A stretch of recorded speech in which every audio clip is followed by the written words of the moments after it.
Good morning students. तो last class तक अपन लोगों ने जो इस चैप्टर के अंदर मैंने आपको इनिशियली डिस्कस किया था कि दो पार्ट्स के अंदर, दो सेक्शंस के अंदर इसे डिवाइड किया गया है, that is the animal husbandry and the plant breeding. Animal husbandry से रिलेटेड जो भी सेक्शन था कि एनिमल के उनको ब्रीडिंग से, उनके रियरिंग से कैसे आप फूड प्रोडक्शन को इंक्रीज कर सकते हैं और क्या क्या यूटिलाइजेशन, जैसे कि सिल्क वॉर्म से सिल्क मिल रहा था, हनी अपन को मिल रहा था, ठीक है, म्यूल्स आपका हिनी वगैरह, ये सारा का सारा हम डिटेल में काफी डिस्कस कर चुके हैं। आज की क्लास के अंदर हम जो दूसरा सेक्शन है इसका, that is the plant breeding, ये हम लोग स्टार्ट करेंगे। अब आपको देखते ही लग रहा होगा स्लाइड, मतलब अब ये स्लाइड में ही चलेगा ये पूरा चैप्टर, और आपको ऐसे स्लाइड में पढ़ना पसंद नहीं है, सुन चुकी हूँ मैं आपके डाउट काउंटर्स के कमेंट्स कि मैम स्लाइड से मत पढ़ाया करो। Don't worry about that, slide से नहीं पढ़ेंगे अपन, सिर्फ एक जस्ट एक पैराग्राफ है जो न्यूज़पेपर रीडिंग टाइप है, ठीक है, उसको उसके सिर्फ टाइम के बचाने के लिए उसको सिर्फ मैंने स्लाइड से बनवाया, बाकी सारा अपन जैसा रेगुलर स्टडी करते हैं वैसे ही करेंगे, ठीक है। तो एक इंट्रोडक्टरी पार्ट है, आप सबको पता है कि इंडिया की बात की जाए तभी तो कितने सारे एनवायरमेंट आप सुनते भी रहते होंगे, बहुत ही दुखद चीज़ है, खैर सुनते रहते होंगे आप अभी कुछ टाइम से। तो एग्रीकल्चरल प्रैक्टिस जो लोग करते हैं, जो किसान हैं, वो इतना ज़्यादा परेशान है कि आपने देखा होगा कि कोई आत्महत्या कर रहा है, कितने लोग लटक जाते हैं, फिर कुछ लोग फंडिंग करके उनकी हेल्प आउट भी करते हैं, आपने सुना होंगे काफ़ी सारे ऐसे किस्से। इंडिया के अंदर ये सब चीज़, क्योंकि इंडिया जो है ये एक एग्रीकल्चरल कंट्री है, यानी कि बहुत से लोग जो है अपनी जिंदगी को चलाने के लिए, उनके रोजमर्रा की जरूरतों को पूरा करने के लिए एक्सक्लूसिवली एग्रीकल्चर पर ही डिपेंडेंट है, यानी कि एक्सक्लूसिवली वो खेती बाड़ी पर डिपेंड करते हैं। अगर कोई भी नेचुरल डिजास्टर आ जाता है, क्लाइमेटिक वेरिएशंस, कभी अचानक से तेज बारिश आना, सूखा पड़ जाता है, कभी क्या हो जाता है, तो इस वजह से डेफिनेट सी चीज़ है कि उनका जो खेती जो है, वो जो एग्रीकल्चर जो है, एग्रीकल्चरल लैंड जो है, तो वो जो भी क्रॉप्स वगैरह उस टाइम वो बोते हैं उसको एडवर्सली इफेक्ट करती है वो चीज़ें, और उससे उन्हें काफ़ी नुकसान होता है। और जैसा कि मैंने आपको बोला कि वो एक्सक्लूसिवली सोर्स ऑफ इनकम उनका उसी के ऊपर डिपेंडेंट है। सोर्स ऑफ इनकम क्या, बस जैसे तैसे जिनके पास है तो बहुत होती है, अदरवाइज मतलब जैसे तैसे अपनी ज़िंदगी चला पाते हैं, उसमें से कुछ सेविंग्स पर्पस नहीं, बस 2 टाइम की रोटी मिल जाए, बस इतना ही। अब अगर वो भी ठप हो जाए तो क्या करेगा इंसान, तो फिर वो इस तरीके के कुछ मूव्स लेता है जो आप देख रहे होंगे आजकल के किसान जो कर रहे हैं। इसीलिए अभी इंडिया का हालत इतना बुरे हैं। मैंने आपको बताया, अगर एग्रीकल्चर, अगर कोई प्रोडक्शन ही नहीं करेगा तो कैसे काम चलेगा। फार्मर का रोल कितना इंपॉर्टेंट है देखा जाए तो, कोई प्रोडक्शन नहीं करेगा तो हम खाएंगे क्या, कितना इम्पोर्ट कर लोगे। तो लेकिन आजकल जिस तरीके का ये चल रहा है, इतना नुकसान जो हो रहा है, कोई किसान नहीं चाहता कि उसकी जो आगे की जो पीढ़ी है वो भी किसान बने, मतलब वो भी फार्मिंग करे। तो इसी के बारे में कुछ है। तो India is mainly an agricultural country, as I already discussed with you, कि मुख्य तौर से इंडिया जो है एक एग्रीकल्चरल कंट्री है। Agriculture account for approximately 33% of India's GDP. India के जीडीपी जो है, ग्रॉस प्रोडक्शन जो है, जीडीपी का 33% आपके एग्रीकल्चर से आता है, and employees nearly 62% of the population. आप डाटा देख के समझ सकते हो, इंडिया के जीडीपी में 33% कॉन्ट्रीब्यूशन आपके एग्रीकल्चर का है, प्लस इंडिया के अंदर जितना पॉपुलेशन है उसका 66% को एम्प्लॉयमेंट जो है वो सिर्फ और सिर्फ एग्रीकल्चर से ही मिलता है, यानी कि आधी से ज्यादा आबादी जो है उसका एम्प्लॉयमेंट आपके एग्रीकल्चर के ऊपर ही बेस्ड है, ठीक है। आफ्टर इंडियाज इंडिपेंडेंस, इंडिया की आजादी के बाद, इंडिपेंडेंस के बाद, one of the main challenges facing the country was that of producing enough food for the increasing population. After the independence सबसे ज्यादा जो एक मेन चैलेंज जो था फेस करने के लिए वो यही था कि जो इंक्रीजिंग पॉपुलेशन, जो इतना इंक्रीज हो रहा था, उस इंक्रीजिंग पॉपुलेशन की फूड डिमांड को सेटिस्फाई करना। As only limited land is fit for cultivation, India has to strive to increase yield per unit area from the existing farm land। आपने शायद सुना होगा कि ये खेती, ये जो ज़मीन है ये खेती के लिए सुइटेबल नहीं है, या फिर यहाँ पर बहुत कम प्रोडक्टिविटी है, प्रोडक्टिविटी इतनी ज़्यादा नहीं है। जैसे राजस्थान के मोस्टली एरियाज़ के अंदर प्रोडक्टिविटी बहुत कम है, तो वो यही बोल रहे हैं कि एक तो जो एग्रीकल्चर, जितना लैंड इंडिया के अंदर अवेलेबल है, बहुत कम लैंड है which is fit for the cultivation. तो अब लैंड तो हम बढ़ा नहीं सकते, तो हम क्या कर सकते हैं कि पर यूनिट एरिया पे जितना प्रोडक्शन है उस प्रोडक्शन को बढ़ा दें। मान लीजिए 1 एकड़ जमीन या फिर 1 बीघा में कितना आपका प्रोडक्शन होता है, उस प्रोडक्शन को हम बढ़ा दें। तो ये एम्फेसिस इसके अंदर किए गए। Next point is about the traditional farming, कि ट्रेडिशनल फार्मिंग क्या है। It can only yield a limited biomass as food for human and animals. मतलब जो ट्रेडिशनल तरीका है फार्मिंग का, ये आपका सिर्फ लिमिटेड फूड जो है, लिमिटेड बायोमास ही प्रोड्यूस कर सकता है ह्यूमंस और एनिमल्स के लिए। Better management practice and increase in acreage, it can increase the yield but only to the limited extent.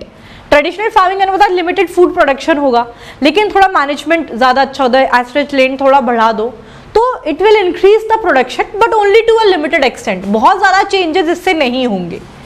तो plant breeding point, main key point is there, plant breeding as a technology it has helped to increase the yield to a very large extent. As I told you कि traditional farming में तो limited food production हो रहा है, थोड़ा सा management हम लोगों ने अच्छा कर लिया तो लिटिल बिट वेरिएशंस इससे आएंगे, थोड़ा सा इंक्रीमेंट ज़्यादा हो जाएगा बट बहुत ज़्यादा हद तक रिवोल्यूशनरी चेंजेस नहीं आएंगे। ऐसा नहीं होगा कि बहुत ज़्यादा प्रोडक्शन उससे बढ़ जाए।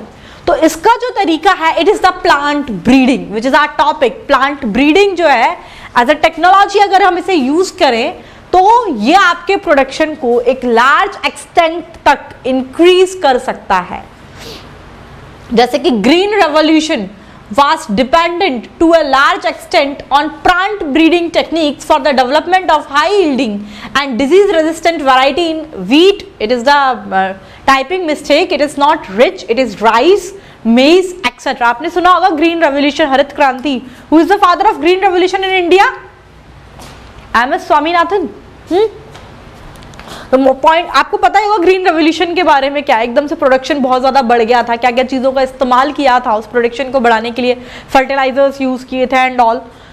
तो वही कह रहा है जो ग्रीन रेवोल्यूशन भी जो था ना, ये बहुत हद तक देखिए it was dependent to a large extent, ये आपके प्लांट ब्रीडिंग टेक्नोलॉजी पर डिपेंडेंट था, जिससे कि उसमें इस प्लांट ब्रीडिंग टेक्नोलॉजी के द्वारा high yielding and disease resistant variety, यानी कि जिनका प्रोडक्शन भी ज़्यादा हो और जो पर्टिकुलर उसकी जो बीमारियां होती है उसके लिए रेजिस्टिविटी हो इन प्लांट्स के अंदर, जैसे कि राइस की, वीट की और मेज की हाई यील्डिंग और डिजीज रेजिस्टेंट वैरायटी को प्रोड्यूस किया गया था इसके अंदर। तो ग्रीन रेवोल्यूशन जो है मतलब बहुत ज़्यादा क्रेडिट जो है ग्रीन रेवोल्यूशन का भी आपके इसी technology that is a plant breeding technique को जाता है। नेक्स्ट पॉइंट, अब प्लांट ब्रीडिंग है क्या? तो plant breeding it is the purposeful manipulation, यानी कि हम किसी कारण से ये मैनिपुलेशन कर रहे हैं। It is the purposeful manipulation of plant species in order to create a desired plant type that are better suited for cultivation. It gives better yield and are disease resistant. यानी कि हम कुछ plant में ऐसा cultivation कर रहे हैं जो कि कल्टीवेशन के लिए ज़्यादा सूटेड हो, यानी कि प्रोडक्शन उनका ज़्यादा हो, आपका रेजिस्टिविटी जो है डिजीज से वो हो। तो ऐसे प्लांट्स मतलब इस तरीके से मैनिपुलेशन जब हम पर्पसफुल किसी कारण के लिए करते हैं प्लांट में, से बोलते हैं प्लांट ब्रीडिंग। डेफिनेट सी बात है, यही एम है प्लांट ब्रीडिंग टेक्निक का कि high yielding and disease resistant variety जो है ये प्रोड्यूस कर सके। ठीक है, next point is about the conventional plant breeding. Conventional plant breeding has been practised for thousand of years since the beginning of human civilisation. जब से human civilisation जो स्टार्ट हुआ है तब से ही ये प्रैक्टिस की जा रही है। Recorded evidence of plant breeding dates back to 9000 to 11000 years ago. मतलब ऐसा रिकॉर्ड जो है वो मिला है कि आज से 9 से 11,000 साल पहले ही प्लांट ब्रीडिंग जो है ये शुरू हो गई थी। ठीक है, क्लासिकल प्लांट ब्रीडिंग के अंदर क्या क्या इन्वॉल्वमेंट होता है ये देख लीजिए। तो क्लासिकल प्लांट ब्रीडिंग, यह भी जस्ट एक न्यूज़पेपर रीडिंग करनी है आपको, सिर्फ एक इसमें कुछ ऐसा बहुत ज़्यादा समझने वाले पॉइंट्स हैं नहीं, जस्ट आप एक बार पढ़ेंगे इसके थ्रू एंड थ्रू जाएंगे आपको समझ में आ जाएगा। जो टेक्निक्स हैं, जो स्टेप्स हैं वो मैं आपको एक एक डिटेल में डिस्कस करूंगी।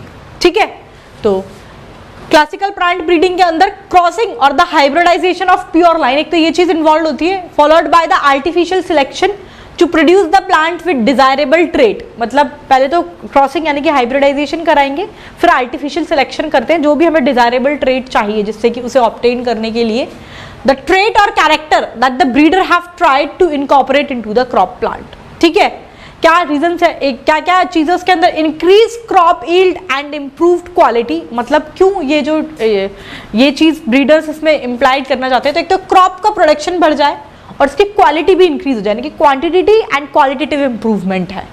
ठीक है, increased tolerance to the environmental stress, जो एनवायरमेंटल स्ट्रेस है इस डिजीज के साथ साथ एनवायरमेंटल स्ट्रेस के लिए टॉलरेंस इंक्रीज, जैसे कि सैलिनिटी, एक्सट्रीम टेम्परेचर, ड्रॉट, इन सब के लिए रेजिस्टिविटी आ जाए। ठीक है, रेजिस्टेंस टू पैथोजन यानी कि डिजीज रेजिस्टेंस, सब जैसे कि वायरस, फंजा और बैक्टीरियल डिसीज ये सब इस पर हावी ना हो सके। आपके जो क्लाइमेटिक वेरिएशंस होते हैं, सूखा पड़ जाता है, कभी बहुत ज़्यादा टेम्परेचर होता है, सैलिनिटी होती है एरिया में, तो इसके लिए रेजिस्टिविटी आए, क्वांटिटी और क्वालिटी दोनों बढ़ जाएं उस क्रॉप की, and increase tolerant to the insect pest, कीड़े खा जाते हैं ना, तो इंसेक्ट पेस्ट के लिए भी टॉलरेंस जो है ये इंक्रीज हो जाए। तो ये सारी चीज़ें इसके अंदर है। तो आई थिंक इसके थ्रू एंड थ्रू अपन जो गए ये तो आपको समझ में आ गया होगा। नेक्स्ट हम लोग अब डिस्कस करेंगे कि what were the main steps, क्या क्या मेन स्टेप्स हैं इन breeding of a new genetic variety. एक न्यू जेनेटिक वैरायटी को डेवलप करने के लिए ब्रीडिंग के अंदर क्या क्या स्टेप्स हम लोग लेते हैं, वो सारा हम लोग डिटेल में डिस्कस करने वाले हैं। It is all about the slide section. तो पहले एक रफ आइडिया लेंगे about the steps of breeding in for the formation of a new genetic variety. तो मैं पहले सिर्फ हेडिंग लिख देती हूँ आपको। ठीक है, सबसे पहले तो हम जो पहला जो स्टेप है, it is the collection of variability, मतलब वैरायटी वेरिएबिलिटी का कलेक्शन करते हैं। फिर क्या करते हैं, it next step is the evaluation and selection of parent. अब पैरेंट प्लांट हम किसे कंसिडर आउट करेंगे, उसको इवैल्यूएट करके वेरिएबिलिटी में से उनको पैरेंट को सिलेक्ट करते हैं। फिर क्या करते हैं, जो सिलेक्टेड पैरेंट है उनके अंदर हाइब्रिडाइजेशन और क्रॉस ब्रीडिंग होती है। इसके बाद आप ये क्रॉस ब्रीडिंग हुई, इससे फिर जो प्रोड्यूस हुए तो आप सुपीरियर रिकॉम्बिनेंट, जो जिनके अंदर सुपीरियर क्वालिटी वाले, जो सबसे ज़्यादा सुपीरियर क्वालिटी वाले उसमें से जो हुए उनका सिलेक्शन करते हैं। उसके बाद आप इसे कॉमर्शलाइजेशन के लिए रिलीज कर देते हैं। Selection, release and commercialisation for the new cultivars. तो this are the 5 steps for this. सबसे पहले it is the collection of variability.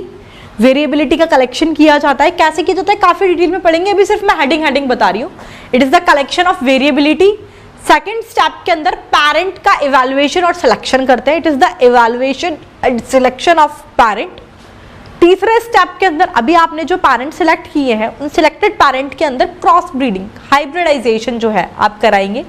उसके बाद इन हाइब्रिडाइजेशन से जो रिकॉम्बिनेंट बने उसमें सुपीरियर क्वालिटी वाले, जो सुपीरियर कैरेक्टर्स जिसके अंदर है, सुपीरियर रिकॉम्बिनेंट का सिलेक्शन होता है।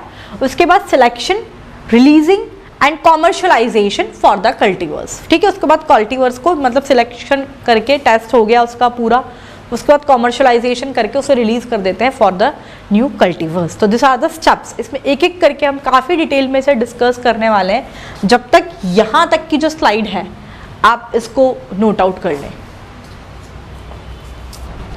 ठीक है, नोट आउट कर लिया आप सभी स्टूडेंट्स ने। चलिए next we are going to discuss with the main steps which are involved for the production of a new genetic variety. इसमें सबसे पहला जो स्टेप है मैंने आपको बताया, it is the selection of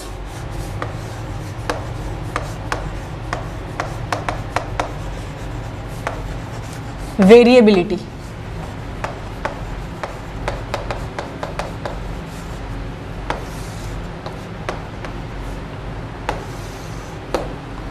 ठीक है, क्या है इसके अंदर, जेनेटिक वेरिएबिलिटी जो है it is the root of any plant breeding programme.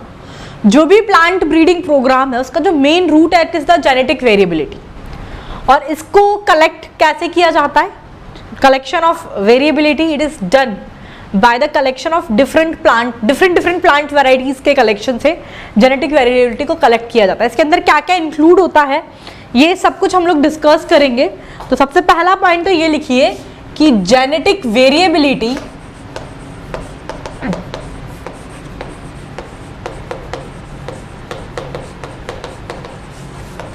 It is the root of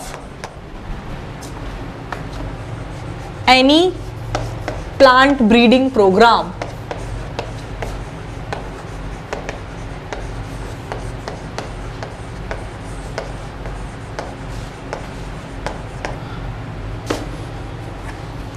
ठीक है, फिर मैंने आपको बताया कि कैसे, तो in plant breeding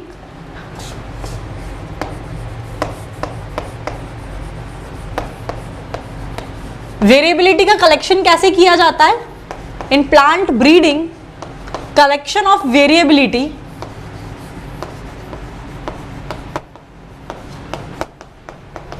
it is done by collection of plant varieties.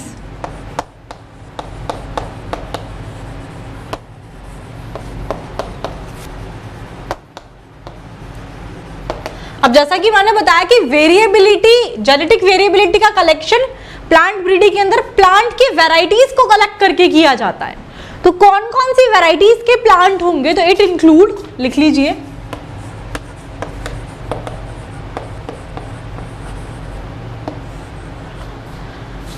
सबसे पहले cultivated improved varieties, it include cultivated improved varieties.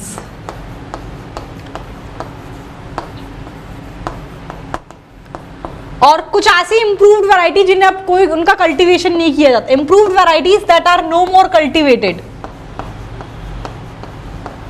improved varieties that are no more cultivated.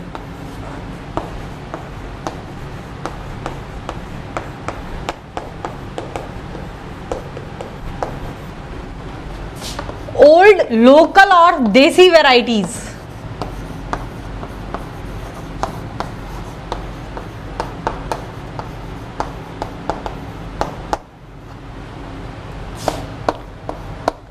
और ऐसी वैरायटीज जिन्हें ब्रीडर्स जो हैं ये प्रोड्यूस करते हैं, यानी कि अनडिस्ट्रीब्यूटेड है, तो varieties which are produced by plant breeders,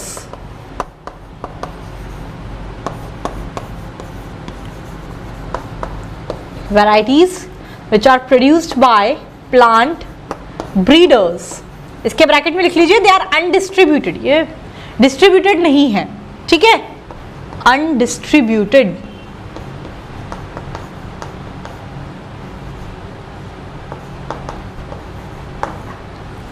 और नेक्स्ट जो है, it is the wild species which is related to the crop species,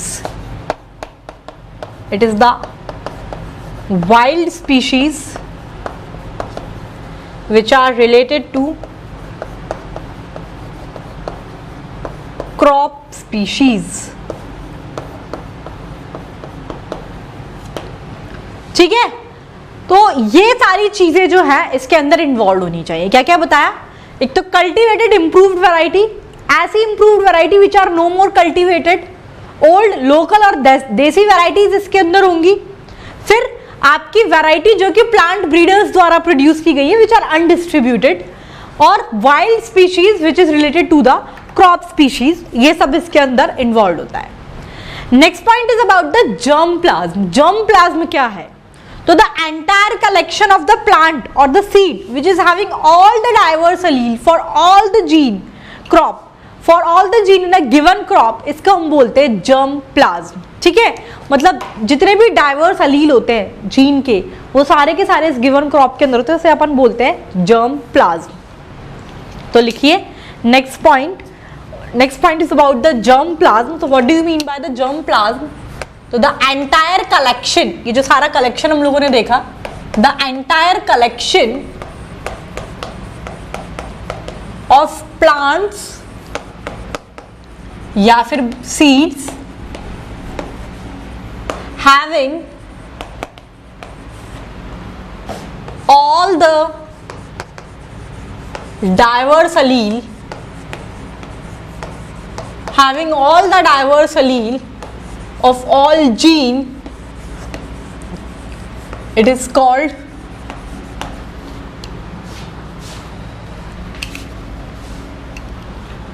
of a given crop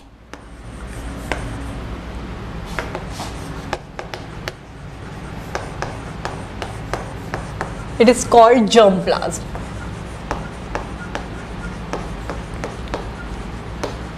next point हम लोग डिस्कस करेंगे कि वाइल्ड जर्मप्लाज्म जो होता है उसका सिग्निफिकेंस क्या है. Significance of germplasm of wild species, wild species के जो जर्मप्लाज्म है उसका क्या सिग्निफिकेंस है.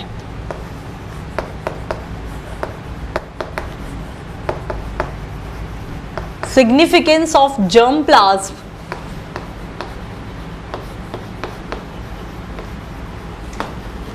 of wild species.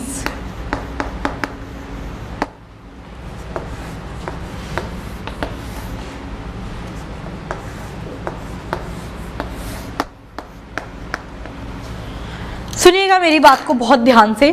सबसे पहली चीज तो ये कि कोई भी अगर वाइल्ड वैरायटी का जो वाइल्ड स्पीशीज जो है उसको कंजर्व करना बहुत ज्यादा जरूरी क्यों है, क्योंकि जो वाइल्ड स्पीशीज जो होती है ना उनका आपके इंसेक्ट के लिए, आपके पैथोजेंस के लिए, डिजीज के लिए, आपके जो एडवर्स एनवायरमेंटल कंडीशंस होती है इनके लिए रेजिस्टिविटी बहुत अच्छी होती है. ठीक है, तो it is necessary to conserve the wild species of plant as they are highly resistance to insect, pest, disease and unfavourable growth condition which are necessary, which is essential for the survival of plant. मतलब plant के survival के लिए जो जो factors necessary हैं कि आपके disease के लिए, पेस्ट के लिए, ठीक है, इंसेक्ट्स के लिए, आपकी अनफेवरेबल ग्रोथ कंडीशंस के लिए, इन सब की रेजिस्टिविटी जो है वाइल्ड स्पीशीज के अंदर जो है प्रेजेंट होती है, इसीलिए उनका कंजर्वेशन बेहद इंपॉर्टेंट है. सबसे पहला पॉइंट तो यही लिखिए कि वाइल्ड स्पीशीज के जर्मप्लाज्म का सिग्निफिकेंस क्या है. तो वाइल्ड स्पीशीज को कंजर्व करना क्यों जरूरी है, सबसे पहला रीजन क्योंकि आपको पता है वाइल्ड स्पीशीज जो जंगली जो स्पीशीज होती है उनके अंदर रेजिस्टिविटी काफी अच्छी होती है. तो it is necessary to conserve wild species. It is necessary to conserve the wild species reason as they are resistant to insect, disease, pest and unfavorable growth condition.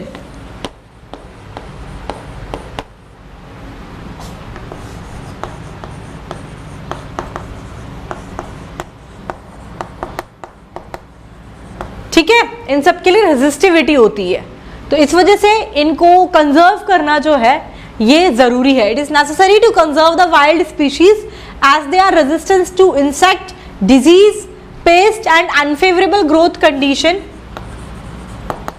which are necessary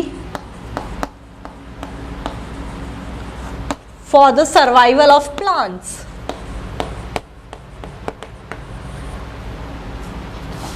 Okay. Next point is this, अगर आपकी wild species जो है ये lost हो जाती है तो definite सी बात है it will reduce the genetic variability. Genetic variability क्योंकि एक वैरायटी कम होगी तो जेनेटिक वेरिएबिलिटी को ये कम करेगी और there will be and due to this there will be a great loss of the gene pool. Gene pool को इससे नुकसान होगा. Next point is about the genetic erosion. तो loss of the gene from a gene pool, किसी भी gene का loss होना उस जीन पूल से, उसे हम कहते हैं जेनेटिक इरोजन. तो सबसे पहले तो कि अगर वाइल्ड वैरायटी, वाइल्ड प्लांट का लॉस होगा तो क्या होगा, जेनेटिक वेरिएबिलिटी कम होगी. जेनेटिक वेरिएबिलिटी कम होगी तो there will be a great loss, there will be a great loss to the gene pool. तो लिख लीजिए नेक्स्ट पॉइंट कि the loss of wild species, it reduce, loss of wild species reduce the genetic variability. ठीक है, the loss of wild species it reduces the genetic variability and there is great loss to gene pool. Clear? Next जो है हम लोग heading discuss करेंगे कि आपका genetic erosion जो है ये क्या है, इन सिटू कंजर्वेशन क्या है, एक्स सिटू कंजर्वेशन क्या है। उसके पहले यहाँ तक जो मैंने आपके साथ डिस्कस किया, कुल मिला के अभी स्लाइड्स तो आपने, मैं यहाँ तक इसको रब करने से पहले एक बार यहाँ तक जो डिस्कस किया वो मैं बता रही हूँ। अपन लोग स्टेप्स देख रहे थे कि new variety, new genetic variety को करने के लिए सबसे पहला स्टेप था उसके अंदर आपका सिलेक्शन ऑफ वेरिएबिलिटी, वेरिएबिलिटी का सिलेक्शन, ठीक है, सॉरी कलेक्शन है, मैंने सिलेक्शन लिखा है। वेरिएबिलिटी का सिलेक्शन कैसे होता है? किसी ने मेरे को टोका भी नहीं यहाँ पे कि मैम आप बोल कुछ और रहे हो और लिख कुछ और रहे हो। शुरुआत में बता चुकी ना स्टेप्स, तो it is the collection of variability, क्या द डिफरेंट वैरायटी वेरिएबिलिटी को कलेक्शन करना, ये सबसे पहला स्टेप है। तो इसमें ये बता रहे हैं कि जितनी भी प्लांट ब्रीडिंग प्रोग्राम है उसका जो बेसिक है, उसकी जो रूट है, यानी कि जो मेन चीज है वो है आपकी वेरिएबिलिटी का कलेक्शन। और प्लांट ब्रीडिंग के अंदर वेरिएबिलिटी का कलेक्शन किस तरीके से किया जाता है? आप डिफरेंट वैरायटीज के प्लांट को कलेक्ट कर लीजिए, तो डिफरेंट वैरायटीज के प्लांट कलेक्ट करोगे तो अपने आप वेरिएबिलिटी का कलेक्शन हो जाएगा। तो इसमें बता रहे हैं कि इसमें क्या क्या इंक्लूड होंगे, तो improved cultivated varieties, improved variety that are no more cultivated, आपकी ओल्ड लोकल और देसी वैरायटीज इसके अंदर होती है, आपकी ऐसी वैरायटीज होती है जिन्हें जो प्लांट ब्रीडर्स ने प्रोड्यूस किया गया है, अभी डिस्ट्रीब्यूटेड नहीं है जो, और कुछ वाइल्ड स्पीशीज जो कि क्रॉप स्पीशीज से रिलेटेड है। ये सब इनके अंदर प्लांट वैरायटीज, इस इतनी टाइप की वैरायटीज जो है इसके अंदर इंक्लूड होती है।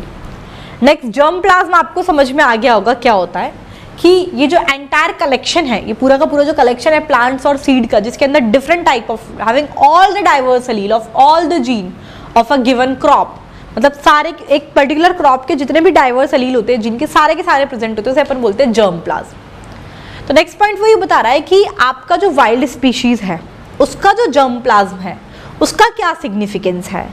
तो ये बता रहा है कि वाइल्ड स्पीशीज को कंजर्व करना का सिग्निफिकेंस वो इसलिए ज़रूरी है क्योंकि जो आपकी वाइल्ड स्पीशीज होती है आपके डिजीजेस के लिए, पेस्ट के लिए, पैथोजेंस के लिए, अनफेवरेबल ग्रोथ कंडीशंस के लिए, जो सारे एडवर्स कंडीशन है इसके लिए रेजिस्टिविटी होती है आपकी वाइल्ड स्पीशीज के अंदर, ठीक है, जो कि आपके प्लांट के सर्वाइवल के लिए बहुत ज़रूरी है। तो इसीलिए उनको कंजर्व करना ज़रूरी है। अदरवाइज क्या होगा, अगर आपका वाइल्ड स्पीशीज का लॉस हो जाएगा तो डेफिनेट सी बात है वेरिएबिलिटी जो है ये कम होगी, तो there will be a great loss to the gene pool. Next point मैं आपको बता रही थी जेनेटिक इरोजन क्या होता है, तो वो हम डिस्कस करेंगे। उससे पहले ये नोट आउट कर लिया आप सभी स्टूडेंट्स ने, हटा दो इसे। चलिए, रट्टाफिकेशन वाला सेक्शन है, एनिमल हस्बेंड्री, प्लांट ब्रीडिंग, थोड़ा सा बोरिंग है, ठीक है, बट सिलेबस के अंदर है, कोर्स के अंदर है, तो कोई ऑप्शन नहीं है, हमें पढ़ना ही पड़ेगा। क्लियर? चलिए, next point we are going to discuss about the genetic erosion.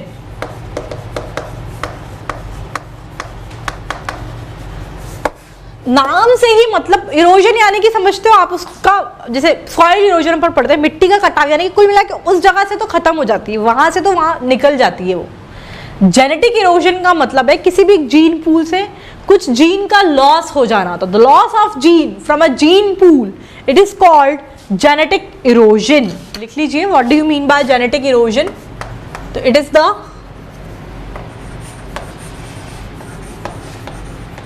loss of gene from gene pool.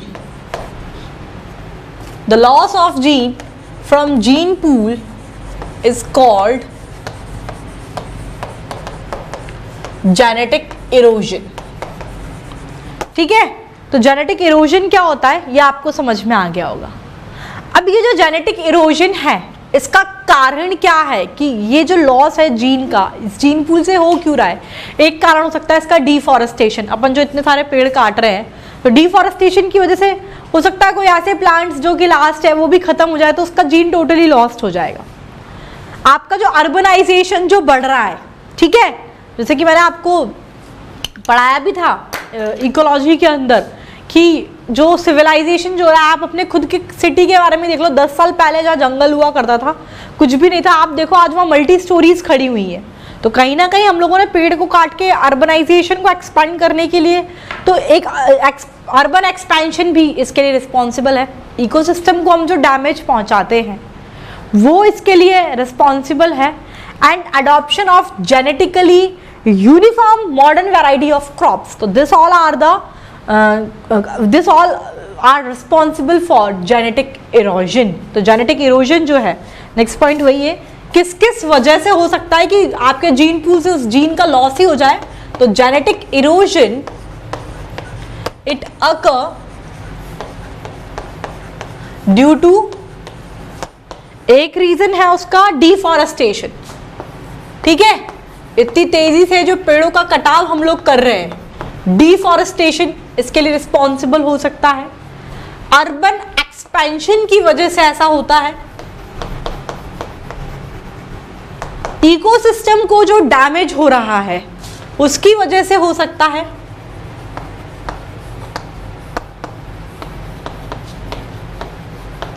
And adoption of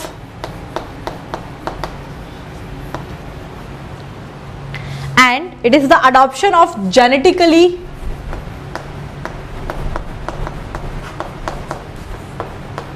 uniform modern variety of crop, adoption of genetically uniform modern variety of crops। ये सारे जो तरीके हैं, ये जो सारे कारण हैं आपके जेनेटिक इरोजन के लिए, ठीक है। आपको ये भी मैंने ऑलरेडी डिस्कस कर चुकी, जो ट्रॉपिकल रेन फॉरेस्ट है उसका जो एरिया है 11 मिलियन हेक्टर लैंड जो है वो हर साल डिसअपियर हो रही है, यानी कि इतना तेजी से डिफॉरेस्टेशन चल रहा है। 11 million Hector land of tropical forest it disappear every year, यानी कि इतना जंगल जो है 11 हेक्टर एक साल के अंदर, वो 11 हेक्टर जमीन कम हो जाती है उस फॉरेस्ट की, यानी कि इतनी तेजी से जो है, ये आपको स्पीड बता रहा है डिफॉरेस्टेशन का कितना है। तो लिख लीजिए next point, 11 million Hector of tropical forest it disappear every year, हर साल इतना खत्म हो जाता है, ठीक है। नेक्स्ट पॉइंट, जो 4 बेसिक वे हैं आपके इसके जो प्लांट के जर्म प्लाज्म को कंजर्व करने के लिए, what were they, we are going to discuss about this thing. There are 4 basic way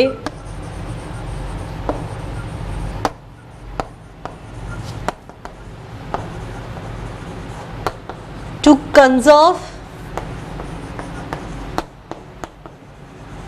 plant germplasm। कौन कौन से हैं we are going to discuss. अभी इतना जो पढ़ाया आपको ये समझ में आ गया कि जर्मप्लाज्म क्या है, जीन, जेनेटिक इरोजन क्या है। जेनेटिक इरोजन के कारण बता दिए कि डिफॉरेस्टेशन हो रहा है, अर्बन एक्सपेंशन हो रहा है, ठीक है, आपका जो डैमेज हो रहा है इकोसिस्टम को, ये सारे के सारे कारण हैं आपके जेनेटिक इरोजन के लिए। तो वेरिएबिलिटी कम हो रही है ना इससे।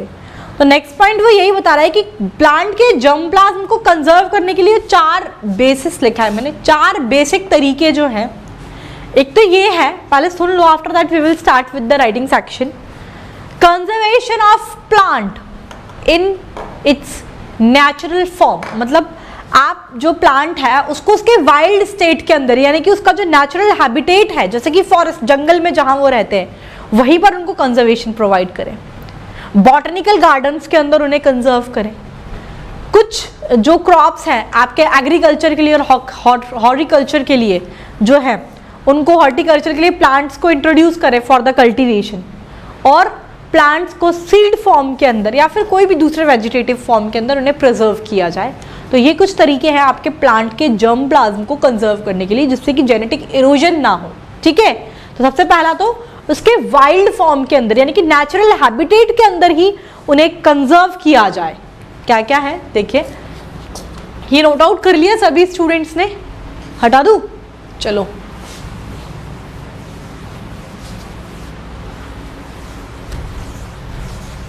तो सबसे पहला तरीका जो है इसके अंदर, it is the conservation of plant. Plant को कंजर्व कहां पर किया जाए? Conservation of plant in wild state, यानी कि उनके नेचुरल फॉर्म के अंदर ही, that is in natural conservation of plant in wild state, that is its in natural habitat के अंदर, लाइक फॉरेस्ट। ठीक है, तो फॉरेस्ट के अंदर प्लांट का संरक्षण। दूसरा, conservation of plant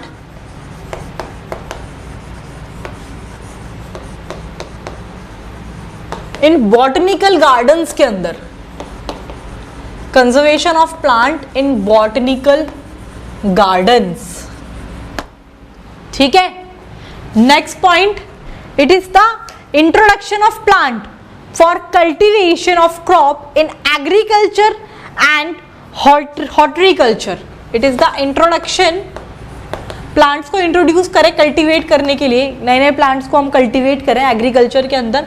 introduction of plant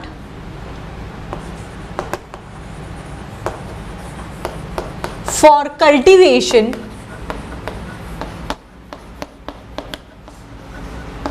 in agriculture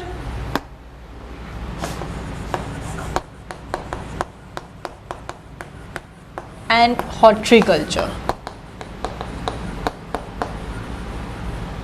ठीक है, और उसका प्लांट के जो सीड फॉर्म में, मतलब सीड फॉर्म में उनको कंजर्व कर लीजिए, प्रिजर्व कर लीजिए, या फिर जो भी दूसरा वेजिटेटिव फॉर्म है, लेकिन बेस्ट वे सीड फॉर्म में ही कंजर्व करना होता है, मोस्ट अप्रोप्रिएट मेथड है ये। खैर ये अपन बाद में देखेंगे। तो preservation of plant in seed form और सम अदर सुइटेबल फॉर्म, ये चार तरीके हैं आपके जर्म प्लाज्म को कंजर्व करने के लिए। It is the preservation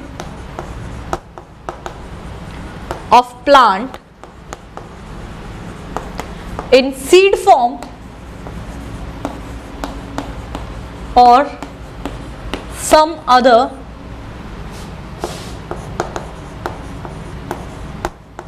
suitable form। ठीक है, आ गया आपको समझ में? तो समझ में आ रहा होगा कि अब जर्म प्लाज्म, प्लांट का जो जर्म प्लाज्म है, इसका लॉस ना हो, इसको संरक्षण के लिए, इसको कंजर्व करने के कुछ 4-5 तरीके मैंने आपको बताए। तो जहाँ ये रहते हैं वाइल्ड फॉर्म में, वाइल्ड स्पीशीज में, नेचुरल हैबिटेट जो है इनका, जैसे कि जंगलों में जो मिलते हैं, वहाँ पर इनका संरक्षण करें। तो लॉ बनाया हुआ है ना फॉरेस्ट वालों ने, पेड़ को काटना कानूनन अपराध है वैसे तो, ठीक है, पर फिर भी होती है। तो एक तो ये कि वाइल्ड स्टेट के अंदर ही आप इन्हें कंजर्व करें।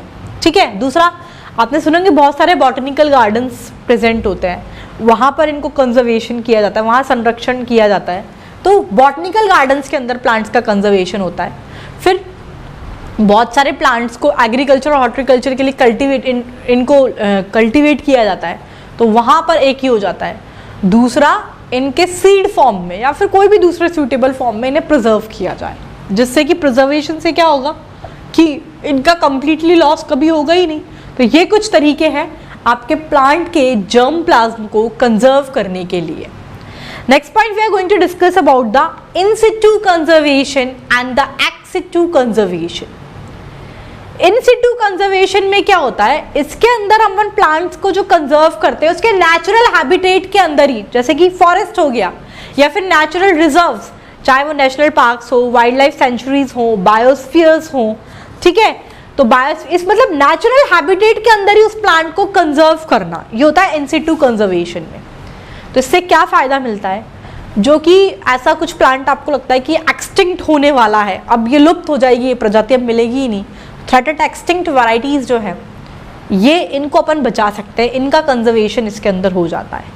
तो इन सिटू कंजर्वेशन का मेन की पॉइंट ये है, इन सिटू कंजर्वेशन के अंदर इंपॉर्टेंट पॉइंट क्वेश्चन पूछा जाता है यहाँ से, देख जितना पढ़ा in situ conservation ex situ conservation दोनों का इंक्लूजन क्वेश्चन बनता है यहाँ से। इन सिटू कंजर्वेशन में तो क्या आप प्लांट को जो कंजर्व कर रहे हैं उसके नेचुरल हैबिटेट पे ही कर रहे हैं, जैसे कि फॉरेस्ट हो गया, फिर नेचुरल रिजर्व्स जो होते हैं जैसे कि वाइल्ड लाइफ सेंचुरीज हो गई, नेशनल पार्क्स हो गए, बायोस्फीयर रिजर्व्स हो गए, यहाँ पर प्लांट्स को कंजर्व करना it is in situ conservation. तो इन सिटू कंजर्वेशन में फॉरेस्ट आ गया, वाइल्ड लाइफ सेंचुरीज आ गई, नेशनल पार्क आ गया, बायोस्फीयर रिजर्व्स आ गए। एक्स सिटू कंजर्वेशन में आप उसके होम के अलावा कुछ स्पेसिफिक गार्डन्स होते हैं, ठीक है, वहां पर उन्हें कंजर्व करते हैं। ऑफसेट्स और सीड बैंक आते हैं इसके अंदर, ये आते हैं आपका एक्स सिटू। खैर एक्स सिटू कंजर्वेशन पढ़ाऊंगी तब अपन उसके बारे में डिस्कस करेंगे ऑफ सिटू कंजर्वेशन में क्या क्या इंक्लूजन है। इन सिटू कंजर्वेशन का समझ में आ गया होगा, उसके नेचुरल फॉर्म में उनको कंजर्व कर रहे हैं अपन, ठीक है, जो नेचुरल हैबिटेट है जहां पर वो पाए जाते हैं वहीं पर उनका conservation is the in situ conservation. Threatened species जो होती है, ठीक है, कि एक्सटिंक्ट होने वाली है, उनको मतलब एक्सटिंक्शन से बचाने में इनका रोल है, इसकी इंपॉर्टेंस है, ठीक है। दोनों चीजें काफी डिटेल में हम डिस्कस करेंगे, in situ and ex situ conservation. तब तक आप यहां तक पूरा नोट आउट कर लीजिए, ठीक है, ठीक है। तो नेक्स्ट जो है हम लोग डिस्कस करेंगे, ये तो सब हम लोगों ने देख लिया कि किस तरीके से प्लांट जर्मप्लाज्म को कंजर्व किया जाए। Next we will start with the in situ and ex situ conservation. Star mark कर लेना इन दोनों पॉइंट्स पर, इंपॉर्टेंट है, यहां से क्वेश्चंस बनते हैं, ठीक है, कि इन सिटू कंजर्वेशन ऑप्शंस ऐसा देते हैं इन सिटू कंजर्वेशन में क्या क्या इंक्लूड होता है, एक्स सिटू कंजर्वेशन में क्या क्या होता है। तो इन सिटू कंजर्वेशन में मैं आपको बता चुकी कि एक्स सिटू कंजर्वेशन के अंदर ऑफसेट्स एंड जीन बैंक ये दोनों इसके अंदर इंक्लूडेड है। खैर जब वो देखेंगे तब देखा जाएगा। हेडिंग डाल लीजिए इन सिटू कंजर्वेशन।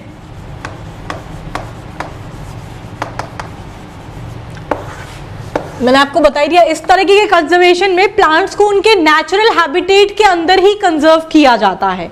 तो लिख लीजिए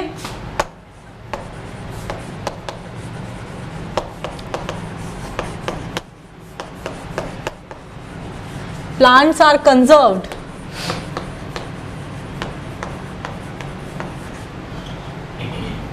इन इट्स नेचुरल हैबिटेट, जैसे कि फॉरेस्ट, ठीक है, एंड नेचुरल रिजर्व्स, जैसे कि आपके national park, wild life sanctuaries and biosphere reserves. National park,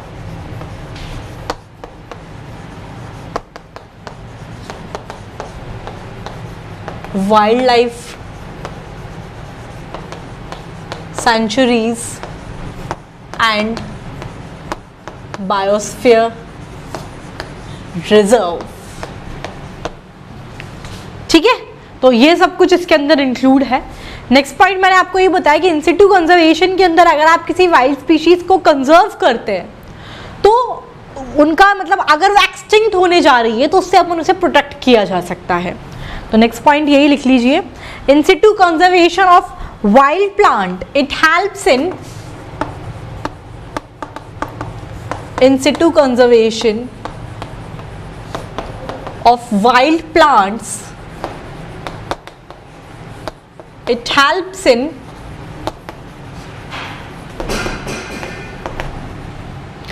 situ conservation of wild plant helps in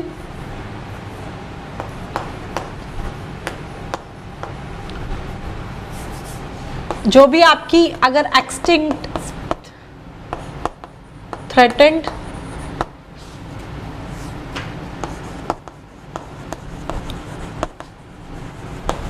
species जो हैं उसे प्रोटेक्ट करता है ये, ठीक है। ये वो रोल है आपके इन सिटू कंजर्वेशन का। इसमें मेनली तो आपको ये ध्यान रखना है कि इन सिटू कंजर्वेशन उसके नेचुरल हैबिटेट के अंदर ही कंजर्वेशन दे रहा है। इंक्लूजन क्या है, एक क्वेश्चन यहां से बनता है, forest, national park, wild life sanctuaries and biosphere reserve. दूसरा इसके अंदर होता क्या है, जो आपकी मतलब ऐसे जो कुछ प्लांट की ऐसी प्रजाति है जो आपको लगता है कि नियर बाय फ्यूचर एक्सटिंक्ट हो सकती है, इनको प्रोटेक्शन प्रोवाइड करता है, ठीक है। नेक्स्ट जो है इसके अंदर it is about the ex situ conservation. Ex situ conservation क्या होता है, we are going to discuss about this thing. ये नोट आउट कर लिया क्या सभी स्टूडेंट्स ने? हटा दूं? चलिए,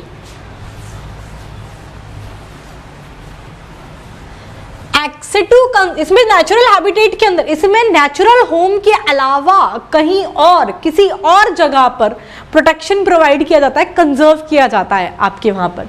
यानी कि जो स्पेसिफिक गार्डन्स के अंदर ग्रो कर दिया, जैसे कि गिंको बिलोबा एक प्लांट है, ये बहुत कॉमन है यूनाइटेड स्टेट्स के अंदर, क्योंकि इसका कल्टीवेशन का पूरा जिम्मा ले रखा है उनके वहाँ के कल्टीवेटर्स ने, गार्डनर्स ने। वो इसको स्पेसिफिक गार्डन्स के अंदर इसको कल्टीवेट करते हैं। तो यानी कि कुल मिला के इन सिटू कंजर्वेशन के अंदर तो नेचुरल हैबिटेट के अंदर ही करते हैं, और इसके अंदर सिलेक्टेड प्लांट यानी कि जो रेयर प्लांट होते हैं, जो बहुत मुश्किल से मिलते हैं, उनको आउटसाइड द नेचुरल होम वहां पर कंजर्व किया जाता है। लिखिए next point, act Situ conservation.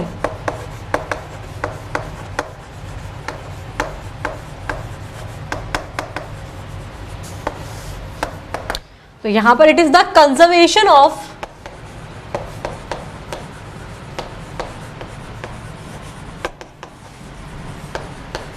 selected or rare plant outside the natural home।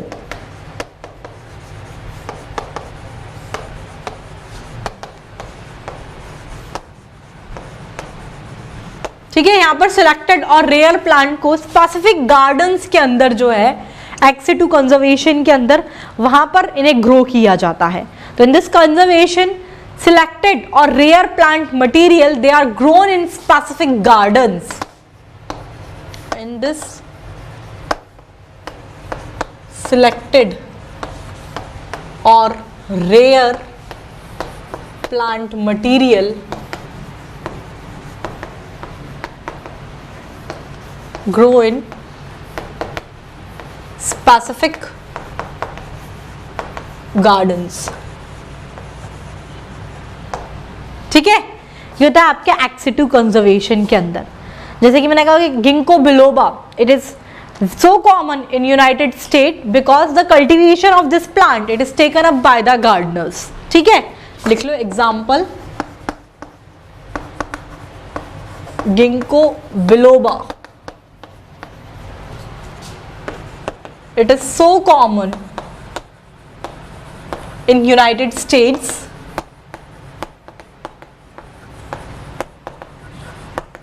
reason because cultivation of this plant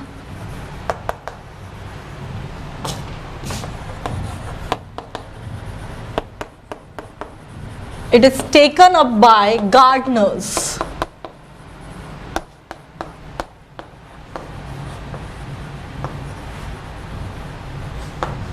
ठीक है, ये हो गया एक्ट सिटू कंजर्वेशन के अंदर क्या क्या इंक्लूड होता है। नेक्स्ट पॉइंट ये लिख लीजिए, एक्ट सिटू कंजर्वेशन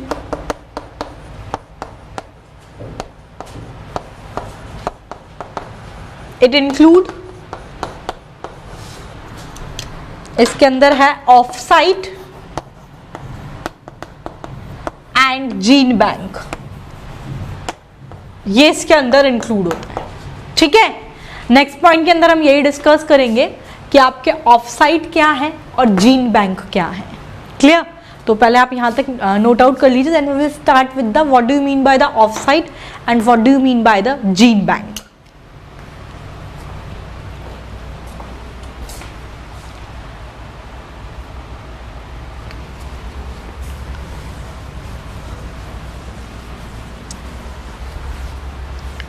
अब जैसे कि आपको कुछ चीजें तो नाम से ही पता लग रही होंगी, जीन बैंक, यानी कि इसके अंदर क्या होता है, जीन बैंक के अंदर मोस्टली सीड्स जो होते हैं, ठीक है, प्लांट के जो सीड्स होते हैं, या फिर जो दूसरा जो भी कोई वेजिटेटिव फॉर्म है, जिस वेजिटेटिव प्रोपोगेशन का जो फॉर्म है, उस फॉर्म के अंदर इन्हें स्टोर्ड किया जाता है।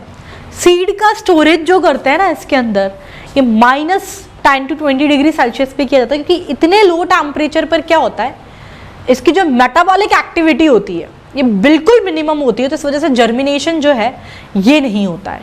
तो जीन बैंक के अंदर मतलब कुल मिला के ये gene bank it is the place और द इंस्टीट्यूशन, मतलब जो भी प्लांट ग्रोथ मटेरियल का जो भी फॉर्म में वो है, चाहे सीड हो चाहे जो दूसरे फॉर्म में, मतलब जीन बैंक ऐसा इंस्टीट्यूशन को हम जीन बैंक बोलते हैं जहां पर प्लांट मटेरियल जो है, जो मतलब प्रोपोगेशन के काम में आता है, चाहे वो सीड हो या फिर किसी भी दूसरे फॉर्म के अंदर हो, उन्हें स्टोर किया जाता है। अब जैसे सीड जो है ना, ये जो प्लांट पार्ट जो है, आपको पता है जैसे कि मेज के अंदर मेज सीरियल, मतलब जो सीरियल्स है उनके अंदर उनका क्रॉप, उनका जो दाना होता है वही होता है। आपके शुगर केन के अंदर स्टेम को हम लोग यूज करते हैं। पोटैटो के लिए ट्यूबर जो है वो ग्रो करवाता है, ट्यूबर से नया प्लांट जनरेट हो जाता है ना, पोटैटो ट्यूबर। तो ये सब इसके अंदर सीड्स है, मतलब ये वेजिटेटिव फॉर्म जो है, जो मतलब नए प्लांट को प्रोड्यूस कर सके, इसके अंदर उनका स्टोरेज करते हैं। सीड जो है सबसे सूटेबल फॉर्म है स्टोर करने के लिए। और मैंने बताया इसको जो स्टोरेज है -10 to -20 डिग्री सेल्सियस पर किया जाता है। कारण क्या? क्योंकि इतना लो टेम्परेचर जो है, ये टेम्परेचर पर जो आपकी जो मेटाबॉलिक एक्टिविटीज होती है ये बहुत ही मिनिमम होती है, बिल्कुल ना के बराबर होती है। तो प्लांट्स का जर्मिनेशन इसलिए नहीं होता है। ये तो है आपका जीन बैंक के बारे में।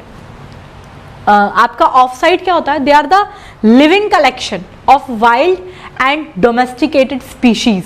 ठीक है, लिविंग कलेक्शन मतलब लिविंग प्लांट फॉर्म में प्रेजेंट होते हैं वाइल्ड और डोमेस्टिकेटेड स्पीशीज का, चाहे वो बॉटनिकल गार्डन्स के अंदर प्रेजेंट हो, चाहे जूस के अंदर प्रेजेंट हो।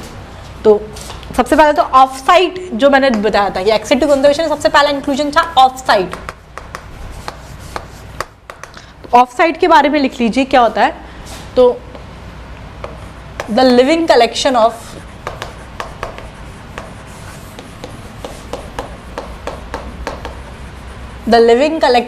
wild and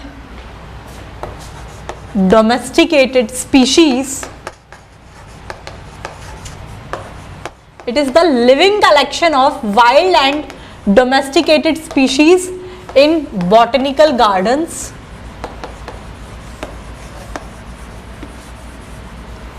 and zoo etc. ये है ऑफ साइट।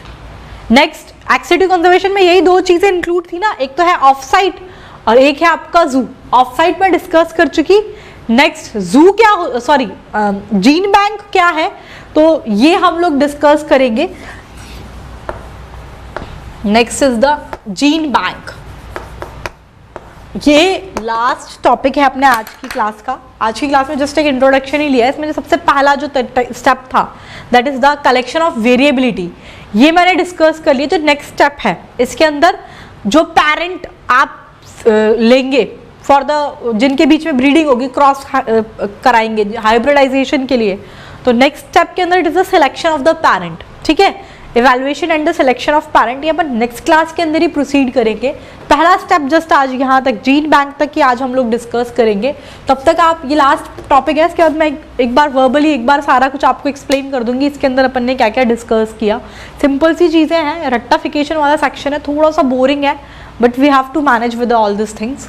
तो तब तक आप यहाँ तक इसे नोट आउट कर लो और एक बार पढ़ भी लेना, जिससे कि कोई भी क्वेरी है तो आप अभी क्लास के अंदर पूछ सके। ठीक है, तो यहाँ तक एक बार इसे नोट आउट कर लीजिए।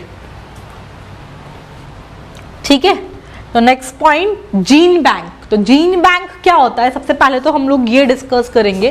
तो जीन बैंक क्या है, तो इट इज अ प्लेस और इंस्टीट्यूट जहां पर, इट इज अ प्लेस और institute where the plant material,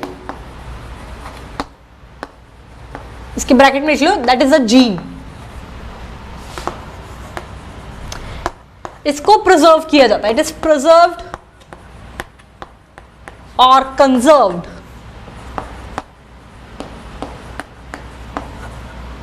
is called gene bank. ठीक है, यानी कि जीन बैंक ऐसी जगह है जहां पर आपका जो प्लांट मटेरियल है, यानी कि जो जीन है, उसे प्रिजर्व्ड या कंजर्व किया जाता है। अब जर्म प्लाज्म का जो कंजर्वेशन जो किया जाता है, ये या तो उसके सीड या फिर किसी भी वेजिटेटिव फॉर्म में किया जाता है, लेकिन मोस्ट कन्वीनियंट मेथड जो है it is in the form of seed. लिख लीजिए, in it conservation of germ plasm. Germ plasm का कंजर्वेशन जो करते हैं, conservation of germ plasm is done किस फॉर्म में, either in the form of seed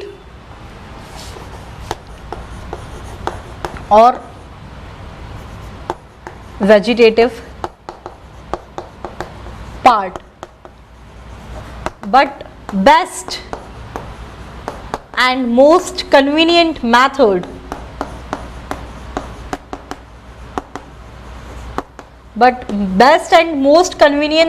is in the form of seed, मतलब seed के तरीके से उसको उस रूप में संरक्षण करना सबसे ज्यादा बेस्ट और कन्वीनियंट मेथड है। अब सीड का मतलब क्या है? तो सीड मीन्स कोई भी ऐसा plant part that is used for to grow a crop, मतलब किसी भी क्रॉप को ग्रो करने के लिए जो भी प्लांट पार्ट यूज होता है उसे हम सीड कहते हैं। जैसे कि ये नोट आउट कर लिया क्या सभी स्टूडेंट्स ने? हटा दूं? लिखिए,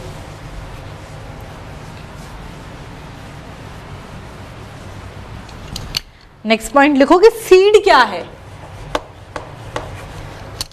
seed is the plant part,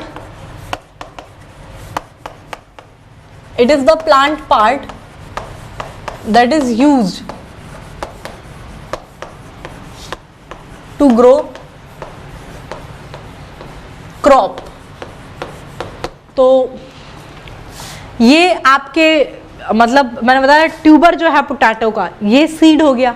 sugar cane के अंदर जो स्टेम होता है ये आपका सीड हो गया। आपका जो ग्रेन्स होते हैं लिख लो, तो seed would be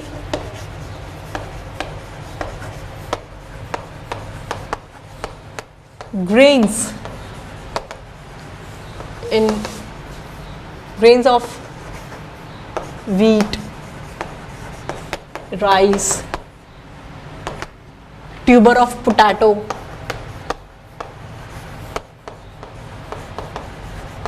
and stem of sugarcane।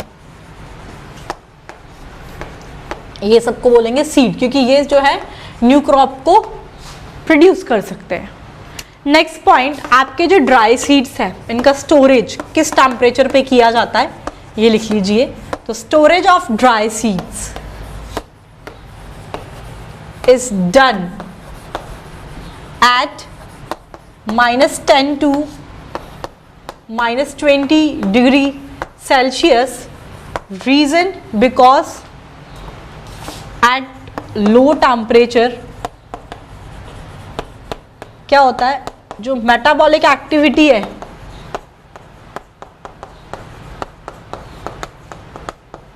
It is minimum.